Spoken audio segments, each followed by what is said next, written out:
أعوذ بالله من الشيطان الرجيم. بسم الله الرحمن الرحيم. إلى حضرة نبينا محمد صلى الله عليه وسلم وإلى أرواح آبائنا أمهاتنا وجدنا وجدتنا ومشايخنا الأستاذنا من المسلمين والمسلمات والمؤمنين والمؤمنات، خصوصا المؤلف والمرحوم كي حجي سراج الدين عباس، خصوصا إلى شيوخنا الأستاذنا من المسلمين والمسلمات والمؤمنين والمؤمنات أينما كانوا في المشارق الأرض إلى مغاربها، أن الله ينفعنا من بركة وأسراره وعلومه ونفحته في الدين والدنيا والآخرة. الفاتحة.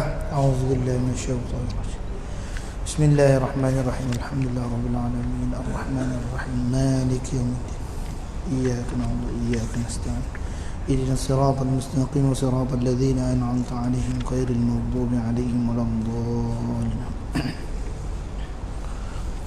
أعوذ بالله من الشيطان الرجيم. بسم الله الرحمن الرحيم.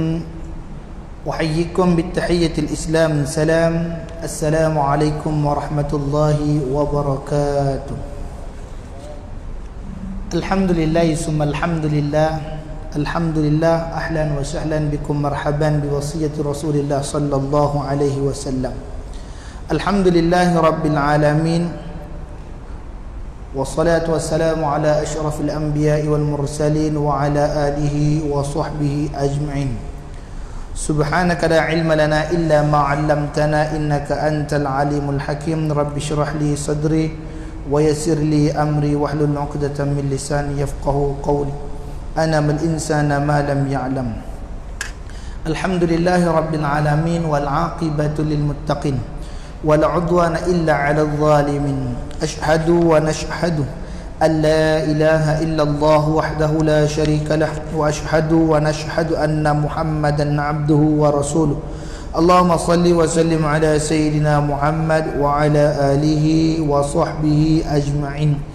ولا حول ولا قوة إلا بالله العلي العظيم. ولا حول ولا قوة إلا بالله العلي العظيم. ولا حول ولا قوة إلا بالله العلي العظيم. وبعد. Alhamdulillah, segala puja dan puji yang tertentu dirafa'kan bagi Allah Subhanahu wa taala, Tuhan Ta'aluk sekalian alam. Dialah Tuhan yang layak disembah dengan sebenar-benar sembah, dan Dia jugalah Tuhan yang telah menciptakan kita, yang pada asalnya daripada setitik air yang tidak bererti, dinamakan ia sebagai mani, lalu disimpan di dalam sebuah empangan yang kukuh, dinamakan ia sebagai rahim ibu. Dalam tempoh dan waktu yang ditetapkan, maka lahirlah kita ke dunia ini diiringi dengan nikmat-nikmat daripada Allah Subhanahu wa taala. Dan sebesar-besar nikmat yang kita perolehi pada malam yang mulia ini adalah nikmat Islam dan iman. Selawat beserta salam ke atas junjungan besar kita Nabi Muhammad sallallahu alaihi wasallam, yang mana syafaat dan bantuan daripada baginda Nabi lah yang kita dambakan di akhirat kelak. Ke atas ahli keluarganya, para sahabatnya dan orang-orang yang mengikuti jejak langkahnya. Alhamdulillah, syukur kita kepada Allah Ta'ala pada malam yang mulia ini dapat lagi sama-sama kita berkumpul dan berhimpun di dalam rumah Allah Ta'ala yang mulia ini, bagi sama-sama membicarakan sebuah kitab yang dinamakan sebagai I'tiqad Ahli Sunnah wal Jamaah, yang dikarang oleh Kiai Haji Sirajuddin Abbas. Maka sampai kita pada sambungan yang telah kita tangguhkan agak lama, iaitulah sambungan pada penceritaan Nabi yang keempat, iaitulah Nabi Hud alaihi salatu wassalam. Ya, masya-Allah. Sebagaimana firman Allah Subhanahu wa taala pada muka surat 47, qala Allah Subhanahu wa taala ba'da a'udzubillahi minasyaitonir rajim, wa ila 'adin akhahum huda. Surah Al-A'raf ayat 65, yang bermaksud dan kepada Ad diutuskan saudaranya iaitu Hud. Surah Al-A'raf. Masya-Allah. Jadi Nabi Hud alaihi salatu wassalam ini, beliau adalah salah seorang daripada Rasul Allah yang 25 wajib diketahui. Dan kita sedia maklum bahawa Nabi Hud alaihi salatu wassalam, sebagaimana firman Allah Ta'ala tadi, iaitulah Allah Subhanahu wa Ta'ala memerintahkan Hud itu kepada kaum Ad. Dan kita maklum bahawa kaum Ad merupakan antara kaum yang besar tubuh badannya. Badannya besar, tenaganya kuat. Jadi sebelum kita jauh daripada membicarakan Nabi Hud, maka hendaklah kita tahu bahawa Nabi Hud alaihi salatu wassalam ini adalah salah seorang daripada Rasul Allah yang diberikan ujian dengan perangai kaumnya, iaitu kaum Ad, yang Allah Subhanahu wa taala timpakan ke atas mereka musibah berupa dengan tiupan ataupun ribut selama 8 hari berturut-turut. Masya-Allah. Jadi siapakah Nabi Hud alaihi wassalatu wassalam ini? Beliau adalah bernama Hud bin Abdullah bin Ribbah bin Syam bin Nuh. Jadi makna beliau ini merupakan cicit daripada Nabi Nuh alaihi wassalatu wassalam. Masya-Allah. Nabi Nuh ada anak, nama anaknya Syam, dan Syam ada anak namanya Ribbah, dan Ribbah ada anak namanya Abdullah, dan Abdullah punya anak namanya Hud. Jadi ini kita sedia maklum apa orang Perak cakap, udah cucu cicit bawa cicit tu punat piut. Piut, dia ni piut Nabi Nuh alaihi wassalatu wassalam. Jadi tahun kelahirannya itu tadi adalah 232 sebelum Masihi, 2320 sebelum Masihi. Jadi ini adalah Nabi Hud alaihi wassalatu wassalam yang mana Allah Subhanahu wa taala jadikan beliau ini merupakan nabi yang terawal berbangsa Arab. Jadi kita sedia maklum. Ada orang kata nabi yang Arab tu siapa saja? Kalau Nabi Musa, kalau kita cerita Nabi Isa, atau kita cerita Nabi Yaqub, Yusuf, Ayub, Syu'ib, Musa, Harun, Zulkifli, Daud, Sulaiman, Ilyas, Yunus, Zakaria, Yahya, Isa, ini semua Nabi, dia bukan datang dari jalur Arab. Ini semua Nabi jalur Bani Israel. Jadi Bani Israel, jalur yang daripada Arab, siapa dia? Muhammadun sallallahu alaihi wasallam. Kemudian Nabi Ismail alaihi wassalatu wassalam. Kemudian Nabi Hud alaihi wassalatu wassalam. Mana lokasi turunnya Nabi Hud alaihi wassalatu wassalam ini? Beliau ini turun di sebuah tempat yang bernama Hadramaut di Yaman. Itu tempat Nabi Allah Hud alaihi wassalatu wassalam di Hadramaut Yaman. Itu sebab kalau kita pergi ke Hadramaut Yaman, kita akan dapati mereka ada satu perarakan ataupun ada suatu hari memperingati. Mereka akan berarak ramai-ramai menuju ke Maqam Hud.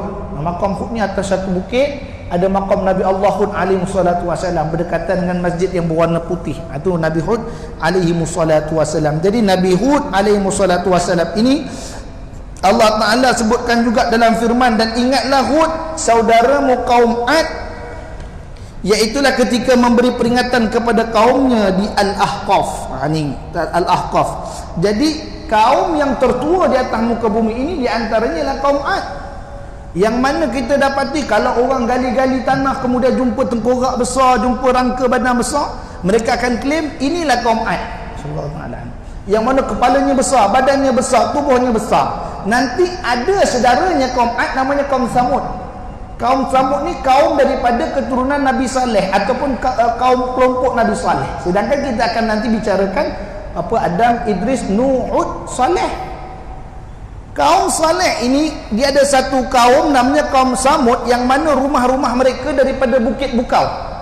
Gunung Ganang tadi dipahat jadi rumah. Kalau kita tengok tinggalan mereka masih ada di mana? Di Petra, di Jordan.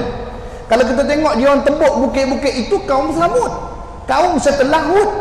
Jadi sebelum daripada Nabi Saleh ada satu kaum namanya kaum Ad, yang mereka ni gagah, mereka ni perkasa, mereka boleh membinasakan gunung Ganang, mereka boleh membentuk dan juga mereka boleh menguasai binatang ternakan ketika itu. Jadi Allah Subhanahu wa taala memberikan ujian kepada Hud alaihi salatu wasalam dengan kedegilan umat yang begitu degil. Jadi kaum Ad alaihi salatu wasalam ini tadi, mereka ini adalah golongan yang antara golongan terawal ataupun kaum yang terawal membina patung-patung berhala.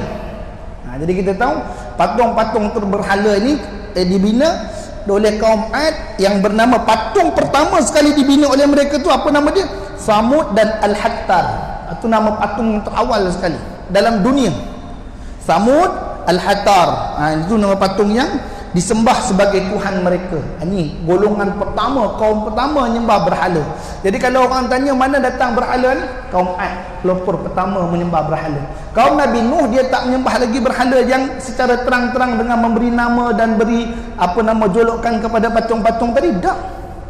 Itu sebab kalau kita tengok bagaimana pembukaan kota Mekah ataupun ketika mana Mekah itu tadi ditakbir dengan penuh keamanan, kita tengok bahawa Mekah itu tadi orang datang ke sana dengan mengambil air. Apakah patung pertama yang masuk ke dalam negeri Mekah? Patung yang pertama masuk di negeri Mekah dan patung pertama yang disembah berdekatan dengan Kaabah namanya Hubal. Hubal ni patung pertama yang dibawa masuk oleh seorang laki-laki bernama Amru bin Luhai bin Qam'ah bin Khandaq. Amru bin Luhai bin Qam'ah bin Khandaq, dia datang, dia bawa patung. Satu patung tu, dia ni orang Arab.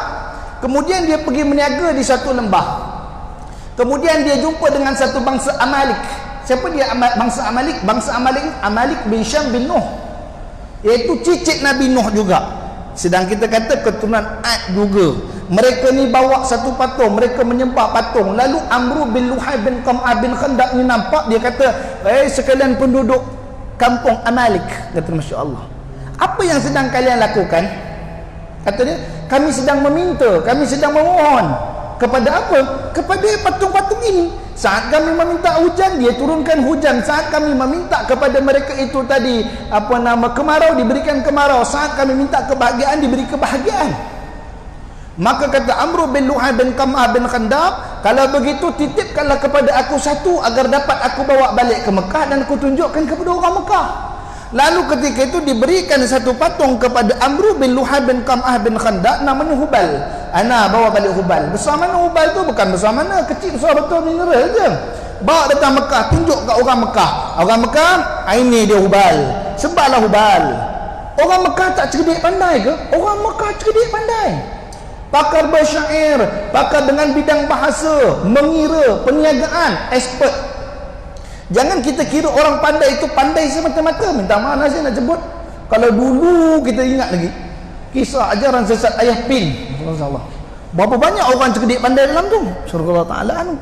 Jadi nak katakan di sini bahawa sungguhnya Amru bin Luhai itu tadi mereka-reka cerita ataupun menunjukkan cerita yang berlebihan terhadap Hubal. Orang Mekah takjub dan menyembah kepada Hubal tadi. InsyaAllah.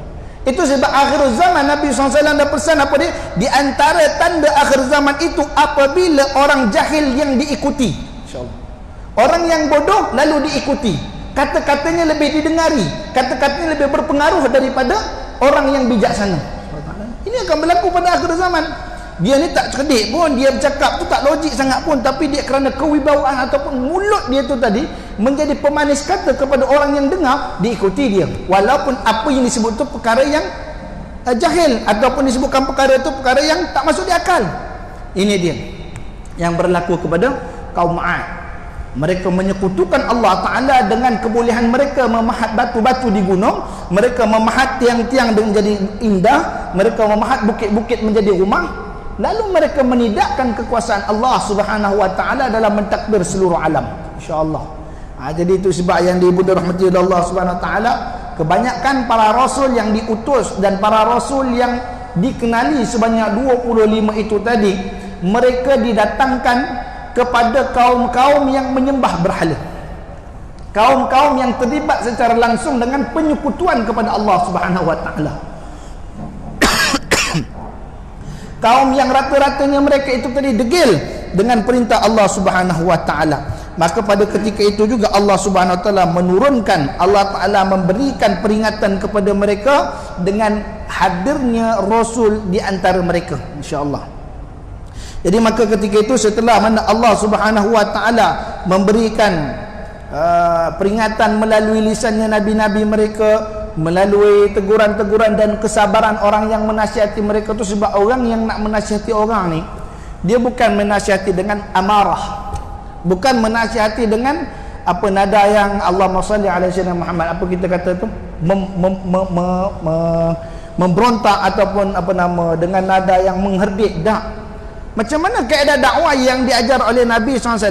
Dakwah itu tadi seperti mana da'a ila ta'am, iaitu mengajak orang makan. Macam mana awak mengajak orang makan, macam tu awak mengajak orang pergi kepada Allah Subhanahu Wa Taala. Ada kita ngajak orang makan, masya-Allah.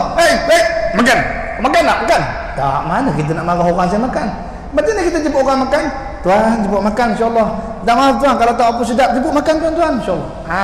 Yang ini yang diajarkan ni da'ila ta'am, iaitu mengajak orang balik kepada Allah Subhanahu Wa Taala sebagaimana kamu mengajak orang makan. Bukan dengan pakaikan, bukan dengan apa nama marahan, ancaman dan sebagainya, melainkan mereka menyekutukan Allah Subhanahu Wa Taala. Menyekutukan Allah Taala dengan sesuatu, seperti orang-orang yang berada di dalam kaum Ad ini tadi, hinggalah Allah Taala mendatangkan kepada mereka itu musibah. Insya-Allah musibah lah itu. Ada orang yang dia menyangka kekayaan itu ialah kenikmatan.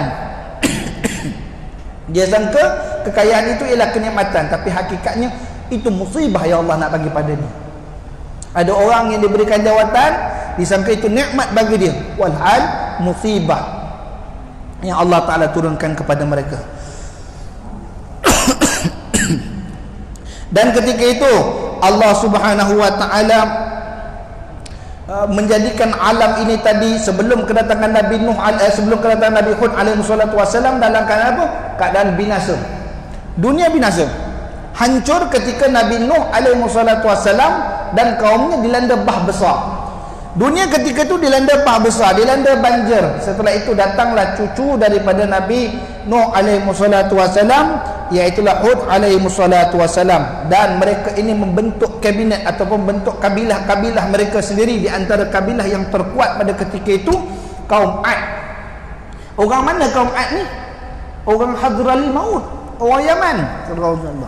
Kuatnya mereka ketika itu sebab diturunkan Hud alaihi salatu wasallam itu tadi dalam keadaan masyarakat mereka itu terpedaya dengan patung-patung berhala tadi, hingga Nabi Hud alaihi salatu wasallam mengatakan, Hud pernah berkata kepada kaumnya, wahai kaumku, sembahlah Allah, sebenarnya tiada Tuhan bagi kamu selain daripadanya, kamu hanyalah orang-orang yang mengada-adakan perkara yang palsu terhadap Allah.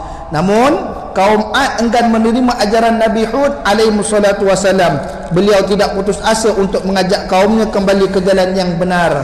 Jadi ini Nabi Hud alaihi salatu wasallam senantiasa mengajak kaum dia, marilah kaumku balik kepada Allah Subhanahu Wa Taala, tanpa jemu, tanpa rasa penat, mengajak kaumnya sebagaimana dilakukan oleh datuknya dahulu yang berdakwah mengajak kepada manusia 950 tahun. Siapa? Nabi Nuh alaihi salatu wasallam. Dakwahnya 950 tahun. Siapa hari ini boleh dakwah 950 tahun? InsyaAllah. Ngajak orang 950 tahun. Kadang masya-Allah tabarakallah taala anu, baru ngajak 9 jam orang tak nak ngikut, putus asa kita. Insya-Allah. Tapi kali ini dia mengikuti jejak datuknya, iaitu dengan cara mengajak manusia kepada Allah Taala. Dan apa kata lagi Hud alaihi salatu wasalam? Wahai kaumku, mintalah ampun kepada Tuhan kamu, kemudian kembalilah taat kepadanya, supaya menghantarkan kepada kamu hujan lebat serta menambahkan kamu kekuatan di samping kekuatan kamu yang sedia ada, dan janganlah kamu membelakangkan seruanku dengan terus melakukan dosa.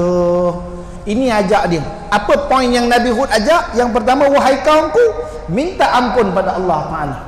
Ini di antara syarat nak dapat kepada maghfiratullah, keampunan Allah, dengan pinta keampunan Allah. Kadang-kadang manusia ni dia tak berasa dia berdosa. Nabi Muhammad sallallahu alaihi wasallam, seorang laki-laki yang diutuskan Allah kepada umat akhir zaman, kepada sekalian alam.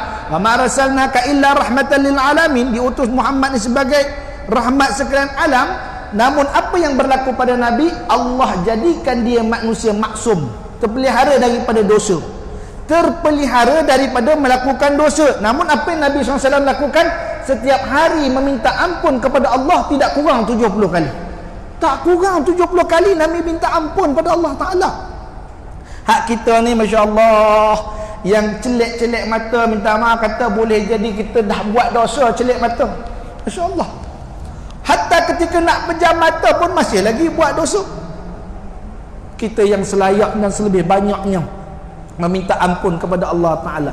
Nabi yang terpelihara tu, dia kata pada sahabat-sahabat dia, tengok sahabat Nabi sedang duduk dalam masjid dalam keadaan satu kumpulan dan mereka itu sedang tertawa. Kata Rasulullah, andai kata kamu tahu apa yang aku tahu, nescaya kamu tidak akan banyak ketawa melainkan lebih banyak menangis daripadanya. Subhanallah ta'ala. Betapa gerunnya kehidupan itu tadi. Walhal Nabi itu adalah orang yang banyak minta ampun. Itu sebab seruan pertama para Nabi, Nabi-Nabi yang 25 ini tadi, mereka menyuruhkan apa? Mintalah ampun, fastaghfiru, mintalah ampun kepada Allah Ta'ala dengan tiap-tiap kelakuan, minta ampun kepada Allah dengan tiap-tiap kejelekan pelaksanaan yang kita laksanakan. Kemudian apa kata Nabi Nuh, Nabi Hud alaihi salatu wasallam kepada kaumnya?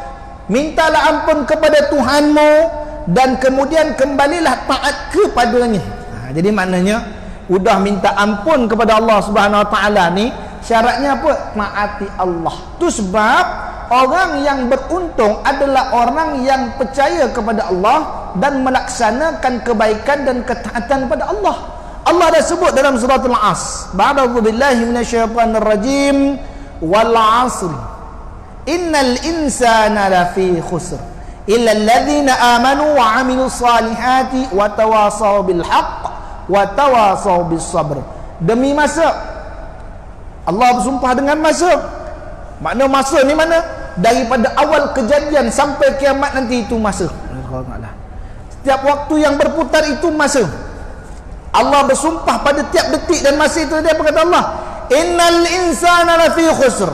Sesungguhnya manusia itu dalam keadaan rugi. Semua rugi. Manusia rugi, kata Allah Ta'ala. Ini janji Allah Ta'ala. Inna litaukid situ tu. Kalau kita ngaji bahasa Arab, inna litaukid, sesungguh-sungguhnya insana lafi khusr, manusia itu dalam keadaan rugi belaka. Illa alladhina amanu, kecuali mereka yang beriman kepada Allah. Illa alladhi, penafian, illa alladhina amanu, kecuali mereka yang amanu, percaya, iman kepada Allah. Tapi hak percaya saja cukup ke? Tak cukup. Percaya pun rugi juga. Illal ladzina amanu wa amilu solihat, dan dia buat amal soleh, itu syarat dia. Wa amilu solihat, insya-Allah. Dan Allah Taala sebut dalam suratul Baqarah, apa kata Allah? Wa basyiril ladzina amanu wa amilu solihati lahum jannatin tajri min tahtihal anhar. Allah kata, khabarkanlah berita gembira. Wa basyiril ladzina amanu, khabarkan berita gembira kepada orang-orang yang beriman. Iman saja cukup tak? Wa amilus solihat, dan yang mengerjakan amal soleh. Ni nak khabarkan apa pada orang yang beriman dan beramal soleh tadi? Iaitulah khabarkan kepada mereka jannatin, tentang syurga. Yang apa dalam syurga? Tajri min tahtihal anhar, dalamnya mengalir sungai-sungai. Jadi syarat nak dapatkan syurga Allah Ta'ala bukan sekadar iman, tapi wa'amilu salihat, buat amal salih. Jadi itu sebab Nabi Hud alaihi salatu wasallam menyuruh kepada kaum Ad, apa kata dia? Wahai kaumku, mintalah ampun kepada Allah dan kembalilah taat kepada Allah. Ini dia, minta ampun. Dan tak berapa ramai kita kalau tersedar minta ampun. Ya Allah, ampunkanlah saya Allah. Bagus. Kemudian apa yang perlu kita kerjakan dalam saranan? Iaitulah mengerjakan solat sunat taubat. Wa amilus solihat. Kita buat solat sunat taubat. Dan apa lagi kata kaum Ad? Katanya supaya apa, kita minta ampun dan taat pada Allah, supaya menghantarkan kepada kamu hujan yang lebat. Kalau kita sedia maklum, Hadral Maut, hari ni lah kita nak cerita Hadral Maut ni, kawasannya panas. Kawasan Hadral Maut ni panas. Dan kalau cerita guru kami dulu apa, kalau masih mengaji di Hadral Maut dulu, Allahumma salli ala sayyidina Muhammad, roti, kalau kilang roti nak menghantar roti ni buat di kilang tu gebu, nak menyampai ke kedai roti jadi keras dah. Kalau kita orang Perak panggil apa, biskut lutut. Jadi biskut lutut keras, celup dalam air dulu baru boleh minum, boleh makan. Nak cerita suhu panas itu, insya-Allah. Ini Arab biasa, kalau panas panas sungguh, kalau sejuk sungguh, insya-Allah tabarakallah taala.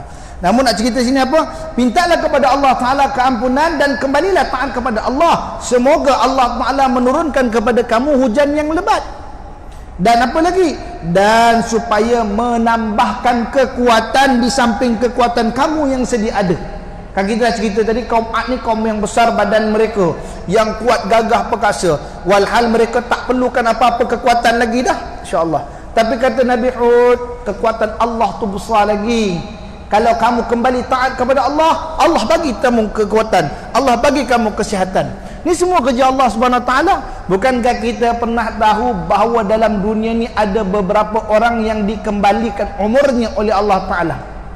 Udah tua Allah jadikan dia muda balik. Siapa salah seorangnya? Iaitulah Sadatina Zulaikha. Zulaikha isterinya Nabi Yusuf alaihi wassalatu wassalam. Bukankah Zulaikha itu dulunya ialah ibu angkat kepada Nabi Yusuf alaihi salatu wassalam? Ketika Al-Aziz membeli Yusuf alaihi salatu wassalam di pasar dagang hamba, lalu dibawa balik akan budak tadi dan diberikan dalam rumahnya sebagai anak angkatnya. Bukan makna sebagai hamba, dah, sebagai anak angkat. Dibesarkan akan Yusuf alaihi salatu wassalam itu tadi sehingga dia menjadi seorang laki-laki yang kacak, yang tampan, cukup kelelakiannya. Bahkan dengan kerana kewibawaannya Yusuf alaihi salatu wassalam dan ketampanannya itu bukan sahaja menggoda orang-orang yang ada di negeri Mesir, tetapi yang juga tergoda pada saat itu ialah ibu tirinya sendiri, iaitu Zulaikha. Kita tahu maklum cerita ni Allah sebutkan dah di dalam surah Yusuf, masya-Allah tabarakallah taala, koyak belaju belakangnya dan sebagainya. Tapi apa di antara doanya Zulaikha? Dia nak dapatkan Yusuf alaihi salatu wasallam, hajat dia nak Yusuf alaihi salatu wasallam. Ketika Nabi Yusuf alaihi salatu wasallam menjadi penguasa Mesir, ketika zaman Nabi Yusuf, Mesir ketika itu pemerintahnya tidak dipanggil Fir'aun, surga ta'alaan, ada panggil Raja Mesir. Dia ada Al-Aziz, ada pemerintah Mesir. Walaupun kita sedia maklum keturunan seterusnya iaitu Fir'aun, akan tetapi kita nak bahas di sini iaitu Yusuf menjadi pemerintah Mesir. Saat dia jadi pemerintah Mesir dan dia jadi orang kuat di Mesir dan dia jadi nabi yang mententeramkan bumi Mesir. Apa di antara perintah Allah Taala kepada Nabi Yusuf alaihi salatu wasalam? Ya Yusufu, wa Yusuf, nikahilah kamu akan Zulaikha. Zulaikha ketika Nabi Yusuf berumur 30 tahun saja, dia sudah hampir 70 lebih umur dia, insya-Allah. Maka Allah Ta'ala perintahkan Nabi Yusuf untuk berkahwin dengan Zulaikha yang sudah tua. Apa mungkin aku berkahwin dengan Zulaikha ya Allah? InsyaAllah. Kata Yusuf alaihi salatu wassalam. Maka diwahyukan kepada Yusuf perintah, maka menyelubungilah kamu akan Zulaikha. Diambilkan ridaknya. Nah, Masya Allah. Jadi ditutupkan Zulaikha itu tadi. Maka hingga sampai perintah Allah, bukalah kain itu tadi. Maka dibukakan selendang itu tadi. Didapati Zulaikha ketika itu telah berusia 19 tahun. Menjadi muda balik Zulaikha. Dan ketika itu bernikahlah akan Zulaikha itu tadi dengan Nabi Yusuf alaihi salatu wassalam. Tapi apa yang berlaku? Sampai situ saja cerita Yusuf, percintaan Yusuf dan Zulaikha. Ya, kerana ketika itu Zulaikha minta kepada Nabi Yusuf, ya Yusufu, boleh tak engkau pergi kepada isteri-isteri yang lain, sedangkan hatiku telah dipenuhi dengan cinta kepada Allah. Allah bagi umur dia patah balik dan ketaatan dia pada Allah, kecintaan pada Allah melebihi cinta pada Yusuf. Dulu dia cinta kepada Nabi Yusuf alaihi salatu wasallam kerana ketampanannya Yusuf, kerana kekacakan Yusuf, kerana kesempurnaannya Yusuf. Tetapi pada sampai saat Allah mengembalikan usia mudanya, ketaatan dan kecintaannya itu tadi berpindah kepada Allah Subhanahu Wa Taala. Itu sebab orang perempuan hatinya diciptakan untuk satu cinta. Subhanahu Wa Taala. Dia tidak boleh mengadakan dua perasaan dalam satu hati. Ini perempuan Allah Taala jadikan. Itu sebab tak ada dalam hukum kata orang perempuan kahwin banyak boleh menghimpun kahwin banyak, tak boleh. Insyaallah. Dia ada 3 suami, boleh tak boleh. Tapi orang lelaki dia mampu untuk menghimpunkan hingga 4 isteri sekali. Masyaallah. Dia tak sama dengan orang perempuan. Hatinya mudah terluka dalam memasukkan sesuatu naluri dalam hatinya. Itu sebab kata Nabi Hud alaihi salatu wasallam pada kaum Ad, berminta ampunlah kamu kepada Allah dan kembalilah taat kepada Allah. Semoga dengan kelakuan minta ampun tadi dan kelakuan kamu taat balik pada Allah, Allah menurunkan hujan, iaitu rezeki. Ini dalilnya mana? Iaitu Allah kata dalam suratul Baqarah, wa anzala minas samaa'i ma'an fa akhraja bihi minas samarati rizqan lakum. Dialah Allah Ta'ala yang telah menurunkan air daripada langit lalu membasahi bumi, dan bumi yang basah itu fa akhraja bihi minas samarati rizqan lakum, dan bumi itu tadi mengeluarkan daripadanya samarat, buah-buahan dan biji-bijian. Untuk apa buah-buahan dan biji-bijian tadi? Rizqan lakum, jadi rezeki pada kamu. Kalau kamu taat pada Allah, kamu minta ampun kepada Allah, Allah bagi rezeki pada kamu. Itu saja. Tak, kata Nabi Hud alaihi salatu wasallam kepada kaum Ad, dan semoga Allah menambahkan lagi kekuatan kamu, yang semua orang sedia maklum kamu adalah bangsa yang paling kuat. Udah kuat ditambah lagi kekuatan. Masya-Allah tabarakallah taala. Dan apa katanya lagi? Dan Nabi Hud alaihi salatu wasallam mengatakan, dan janganlah kamu membelakangkan seruanku dan terus melakukan dosa. Ambil cakna lah apa yang aku nak katakan ni. Janganlah kamu buat tak indah dengan banyak melakukan dosa. Apa kata kaum Ad pula? Ya Hud, engkau tidak membawa kepada kami sebarang keterangan dan membuktikan kebenaranmu, dan kami tidak akan meninggalkan penyembahan Tuhan-Tuhan kami dengan sebab kata-katamu itu. Kami tidak sekali-kali percaya kepadamu. Masya Allah. Lalu ketika itu penafian pula yang datang kepada Nabi Hud alaihi salatu wasallam. Ya Hud, awak ni cakap omong kosong je lah. Apa yang awak boleh buktikan dengan keberadaan Tuhanmu? Masya Allah. Jadi maknanya Nabi Hud ni dia dah sampai pada piut dia. Piut Nabi Hud, piut Nabi Nuh. Masya-Allah tabarakallah ta'ala. Nabi Hud ni ialah piut kepada Nabi Nuh alaihi salatu wasallam. Sedangkan kita tahu masa zaman Nabi Nuh alaihi salatu wasallam patung telah dibina. Zaman Nabi Nuh, setelah kewafatan Nabi Nuh, patung telah dibina. Tapi ketika itu patung dibina untuk apa? Macam kita hari ni, patung kita bina sebagai tugu peringatan. Kita ada tugu-tugu, inilah monumen, tugu-tugu peringatan. Zaman Nabi Hud, para ulama ketika itu tidak mengatakan ia salah, ya silakan. Syarallahu taala anhu. Mereka kehilangan orang-orang soleh. Orang yang banyak menasihati mereka kehilangan dengan kematian. Lalu mereka berpendapat, marilah kita ukirkan satu patungnya sebagai peringatan kepada kita kepada Allah. Saat kita lalu nampak patung tadi, ingat kita pada Allah. Inilah orang yang banyak mengajar kita kepada Allah. Patung tu dibina untuk mengingatkan diri mereka kepada Allah sebenarnya.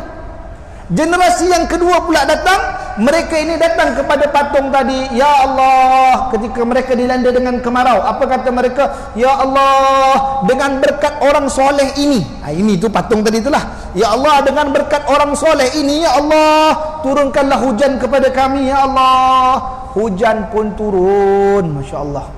Maka hujan turun. Jadi generasi ke generasi mereka itu bertawassul dengan patung tadi, Masya Allah. Sampai pada satu generasi yang ketiga pula, iaitu generasi yang kita sebutkan tadi, cucu Nabi Nuh alaihi salatu wasalam, masya-Allah, iaitu Abdullah, anak cucu kepada Allahumma salli alaihi wasallam, kepada Sam bin Nuh. Ketika zaman itu mereka mula melihat apa yang dilakukan oleh datuk moyang mereka tadi dengan bertawasul kepada patung. Namun mereka tak tahu yang tawasul datuk nenek mereka bagaimana. Saat hujan datang pada kemarau datang pada mereka nak minta hujan, dia pergi kepada patung tadi. Wahai orang soleh, turunkanlah hujan. Insya-Allah. Sedangkan datuk di mereka dulu mengatakan, ya Allah, dengan berkat orang soleh ini turunkanlah hujan. Begitu. Tetapi bila mereka sampai pada turn mereka hanya mengatakan, wahai orang soleh, turunkanlah hujan. Dek, kerana kemurahan Allah Subhanahu Wa Taala, Allah masih turunkan hujan. Hingga mereka mengatakan, dialah yang menurunkan hujan dan dialah yang layak disembah. Dan berlakulah penyembahan patung ketika mana mereka itu salah erti daripada kata-kata orang yang terdahulu. Asal patung dibina itu sekadar peringatan untuk meringatkan mereka kepada Allah. Tapi mereka terlalu teruja ataupun kagum dengan kekuasaan Allah Ta'ala dengan sebab mereka meminta disebabkan patung. Ini masya-Allah tabarakallah taala. Sebab tak heran kalau ada golongan-golongan orang kafir mengatakan, hayya, kita sembah ini pun tapi Tuhan Allah juga yang tolong. Dia akan cakap macam tu, masya-Allah tabarakallah taala. Perantaraan. Saya dulu masa mengaji dengan almarhumah Afraf Saidah, bahagian perbandingan agama, seingat saya, masya-Allah, bahas tentang perantaraan, Tuhan perantaraan untuk sampai kepada Tuhan Allah, kata masya-Allah, dalam perbahasan Usuluddin. Ingat saya lagi. Masya-Allah, semoga Allah merahmati guru kami. Lalu ketika itu Nabi Hud alaihi salatu wasallam yang mendengar ucapan tersebut membalas dengan berkata, sesungguhnya Nabi Hud alaihi salatu wasallam ini tadi dah bagi peringatan, kemudian diingkari oleh mereka. Lalu ketika itu Allah Ta'ala datangkan awan hitam. Ni kaum Ad tadi, kita cerita kaum Ad. Awan hitam pun datang mengelilingi mereka. Masya-Allah. Dan Ad mengatakan dengan angkuh, dengan memandang ke langit, apa kata dia? Dan kata mereka kepada Hud, lihatlah awan itu yang menandakan hujan turun sebentar lagi. Hujan itu tentu menyirami tanah dan tanam-tanaman kita. Binatang ternakan kita sudah tentu dapat minum. Masya-Allah. Mereka tengok awan di langit. Hud, tadi engkau kata minta ampun, engkau suruh taat, baru Allah turunkan hujan. Sekarang ni kami protes, kami lawan kau, hujan datang. Awan hitam ni datang mengelilingi kami ketika ini. Apa kau nak cakap? Allah Ta'ala. Maka ketika itu pun Nabi Hud alaihi wassalatu wassalam mendengar ucapan tersebut dan membalas dengan katanya, itu bukan awan rahmat, tetapi awan yang membawa angin ribut yang akan membinasakan dan mengalahkan kamu. Angin yang penuh azab siksaan yang sungguh pedih. Itu sebab saya dah kata tadi, kadang-kadang ada satu perkara yang kita lihat macam mungkin jadi rahmat kita, walhal hakikat ujian yang Allah Ta'ala nak turunkan pada kita. Kita tidak mampu untuk menggalas jawatan yang besar, namun kita beria nak jawatan besar. Itu musibah. Allah tabarakallah ta'ala. Kita tidak mampu memegang suatu amanah, tetapi kita beria-ia untuk pegang amanah tersebut, itu juga musibah. Itu sebab dalam malam Isra' wal Mi'raj, baginda Nabi SAW melihat ada satu manusia yang mana di bawah pundaknya, itu belakangnya itu dipenuhi dengan bebanan batu-batu yang sangat berat. Kasihan baginda Nabi melihatnya, nak nolong orang ni tadi, tapi malaikat Jibril tahan, kata tak payah, tengok je. Dia pergi ke satu tempat dengan pundak yang berat tadi, dia kutip lagi bebanan, dia bubuh lagi belakang. Kemudian dia datang lagi satu tempat, dia ambil lagi bebanan, dia bubuh lagi di belakang, hingga berat dan menyangka bahawa ia akan mati disebabkan bebanan yang berat atas belakang dia. Kata Muhammad sallallahu alaihi wasallam kepada Jibril, "Ma tamsil hadza?" Apa tanda ni wahai Jibril? Apakah maksud daripada tanda ini wahai Jibril? Kata Sayyidina Jibril, "Ya Muhammad, ya Rasulullah, inilah gambaran umatmu yang mereka itu hidupnya telah memikul amanah, namun masih meraih simpati, menagih lagi amanah-amanah lain untuk dipikuli. Sedangkan amanah yang sedia ada pun ia tidak melaksanakan, namun sentiasa berjiwa untuk mengambil amanah-amanah lain untuk ditanggungjawabkan." Ini Nabi SAW cakap.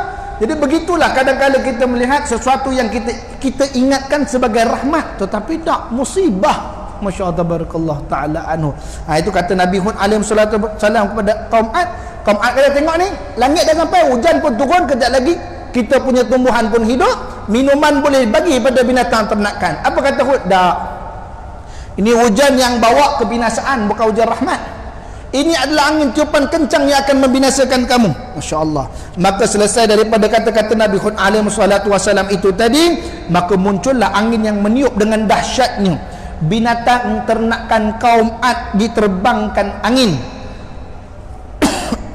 Ribut tersebut menyambar segala yang ada, termasuk gunung-gunung yang menjadi hancur dan rata. Mereka nak kata mereka kuat, badan mereka tegak, kalau mereka tahan kaki ketika itu pun angin tak boleh tiup. Ini berlaku zaman Nabi Nuh alaihi salatu wasallam. Bukankah anaknya ketika itu ego, ketika bapaknya kata, naiklah wahai anakku ke atas bahtera. Kata dia apa? Wahai bapakku, sesungguhnya banjir ini tidak akan berjaya menenggelamkan aku. Ketika banjir berlaku dan mereka semua berada di atas kapal, banjir itu baru mencapai kepada tahap betis anak Nabi Nuh alaihi salatu wasallam. Pun sampai betis, takkan tenggelam lah kot, kata Masya Allah tabarakallah ta'ala. Tapi apa berlaku? Akhirnya mati dalam ketenggelaman. Berlaku pada kaum Ad juga. Mereka sangka badan mereka yang besar, kaki mereka yang kuat, mereka sudah cukup untuk menahan muka bumi daripada beranjak terbang. Tapi di sini Allah bagi tahu apa? Sesungguhnya hancur lebur, jangan kata kaum Ad, dengan gunung-gunung kami pukul rata jadi pasir berdengung. Subhanallah ta'ala. Betul pasir berdengung apa? Padang jarak, padang terkukur. Pasir berdengung sih tepi ramli dah. Subhanallah ta'ala anhu. Padang jarak, padang terkukur. InsyaAllah tabarakallah ta'ala anhu. Maka pada ketika itu orang-orang daripada kaum Ad melihat kejadian tersebut dan apa yang berlaku pada mereka, khaufun, al-khauf, ketakutan. Itu sebab orang mukmin, orang kafir dia beza ketakutan dalam bahasa Arab. Kalau orang tu orang kafir, dia takut disebut sebagai khauf, ketakutan. La takhafu, kata Allah, jangan kamu takut. Yang takut bersangat-sangatan ini ialah khaufun, takut. Tapi kalau orang yang takut kepada Allah Subhanahu wa taala, orang mereka dikatakan wa ma yaghshallaha min ibadihi ulama. yaghsha, orang yang takut dalam mengerjakan ketaatan. Ada orang dia cakap, oh saya takut mati. Takut mati. Apakah persediaan untuk mati? Tak ada, insya-Allah. Tapi ada orang yang kata saya takut mati, lalu dia mempersiapkan dirinya untuk mati. Itu takhsha kata dia. Tapi kalau khaufun, cakap mulut saja, tapi hakikat sebenarnya dia tidak melaksanakan, membuktikan dengan kata-kata takut tadi. Ya, masya-Allah. Jadi itu sebab Nabi Hud alaihi wassalatu wasalam tadi melihat kaumnya ketakutan dan berlari mencari tempat perlindungan, duduk celah-celah bukit, celah-celah gunung, minta berlindung. Tapi mana ada perlindungan? Padang jarak, padang terkukur. InsyaAllah tabarakallah. Habis semuanya tadi kerana apa? Ribut yang berlaku itu tadi menjadi dahsyat hingga angin kencang dan puting beliung berserta dengan halilintar terus menerus selama 7 malam 8 hari. Kita 8 hari 7 malam tanpa henti. Siapa yang mampu tahan dengan halilintar tersebut dan ribut taufan begitu, maka kaum Ad tadi berciciran, mereka hancur lebur dan mati tertambus di dalam ribut yang begitu dahsyat tadi. Terkebumi mereka itu dari dengan ribut taufan semata-mata, maka binasalah dan pengakhiran kisah kaum Ad di situ. Insyaallah Allah taala ana. Ini Allah sebut iramadatil imad allati lam yuqlaq misluha fil bilad. Allah hancurkan seluruh negara itu tadi. Umur mereka umur panjang-panjang belaka, bukan umur sikit-sikit, tapi Allah binasakan tidak kurang daripada mereka itu tadi, melainkan mereka itu tadi kembali kepada Allah Subhanahu wa taala. Namun hakikatnya tak ada yang mau kembali kepada Allah Subhanahu wa taala disebabkan dengan kelakuan mereka itu tadi. Insya-Allah tabarakallah, nanti kita akan sambung lagi pada siri akan datang berkaitan kisah kaum Thamud yang datang Nabi kepada mereka bernama Nabi Saleh alaihi wassalatu wasalam dengan untanya. Jadi kita akan relatekan cerita unta Nabi Saleh dengan unta yang akan keluar pada akhir zaman. Ada satu unta yang akan keluar menandakan kiamat. Itulah unta anak Nabi Saleh yang terselamat. Jadi bagaimana kisahnya? Kita akan sambung pada siri akan datang, insya-Allah tabarakallahu taala. Jadi sekadar itu saja yang dibunda rahmati Allah Subhanahu wa taala untuk malam yang mulia ini tadi. Dah isyak dah kita. Sudah, insya-Allah. Jadi sekadar itu saja untuk malam yang mulia ini. Ada salah silap tutur bicara saya apa yang saya sampaikan, kalau tak bertepatan dengan murad kitab, kepada Allah Jalla Jalaluhu wal Azam saya minta ampun, kepada barisan ayahanda, ibunda, adinda dan kekanda sekaliannya saya nyusun 10 jari. Aku qauli hadza wa astaghfirullahal azim li wa lakum lisairil muslimin wal muslimat wal mu'minin wal mu'minat fastaghfiru innahu wal ghafurur rahim. Auzubillahi minasyaitonir rajim. Bismillahirrahmanirrahim. Rabbana anfa'na bima 'allamtana, rabbi 'allimna alladhi yanfa'una, rabbi faqihna wa faqih ahlana wa qarabatin lana fi dinina ma'al qudri unsa wa dzakara Allah maftah 'alaina futuhal 'arifin inna siratal mustaqim siratal ladzina an'amta 'alaihim minan nabi wasiddiq wasyuhada'i wassalihin wa sunna ulaika rafiqa ya arhamar rahimin. Wa sallallahu ala sayyidina Muhammadin nabil karim wa ala alihi washabihi wa baraka wa sallam. Subhana rabbika rabbil izzati amma yasifun wa salamun alal mursalin walhamdulillahi rabbil alamin. Taqabbalallahu minkum. Kita tangguh dengan tasbih kafarah dan surah wal 'asr. Subhanakallahumma bihamdika asyhadu an la ilaha illa anta. Assalamualaikum warahmatullahi wabarakatuh.